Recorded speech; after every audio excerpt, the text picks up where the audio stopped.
Thanks uncle, মামামের সাথে quality time spend করার জন্য, তাকে এতটা বেটার ফিল করানোর জন্য আমি আপনার কাছে অনেক grateful. Thank you so much. Jesmin আজকে অনেক এনজয় করেছে রাশা, মানে ওষুধগুলো দেওয়া হয়েছে, আবার কিছু চেক আপ করিয়েছি, আর ও অনেক রিল্যাক্স ছিল আজকে। আঙ্কেল,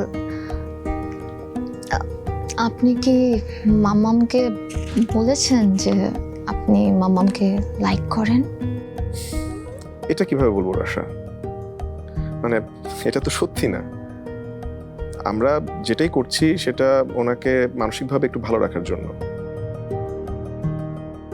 আর আমার খুব গিল্ট ফিল হচ্ছে রাশা, মানে আমরা কি জেসমিনকে এভাবে ঠকাচ্ছি না? আমাদের উঠে দাঁড়াতে হবে। স্পিড, সকল অন্যায়ের বিরুদ্ধে রুখে দাঁড়ানোর এনার্জি পার্টনার। আচ্ছা, চেক আপের রেজাল্টটা কি?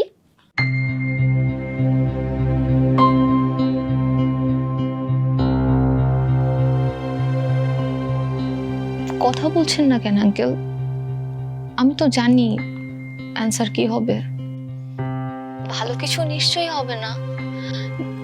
তাই তো মামামের এই শেষ সময়টাকে তাকে একটু ঠকায়া হলেও বুঝাতে চাই যে এই পৃথিবী ছেড়ে যাওয়ার আগে তাকে কেউ একজন ভালোবাসতো। অলরাইট রাশা, আমি তোমার মাকে ভালো রাখার জন্য যা যা করা দরকার তার সর্বোচ্চ করছি। তুমি আমার উপর ভরসা রাখতে পারো।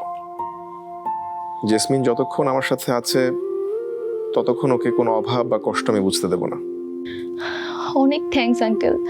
আমি জানি কাজটা আপনার জন্য অনেক টাফ, কিন্তু বিশ্বাস করেন আপনি ছাড়া আমার আর কোনো অপশন নাই।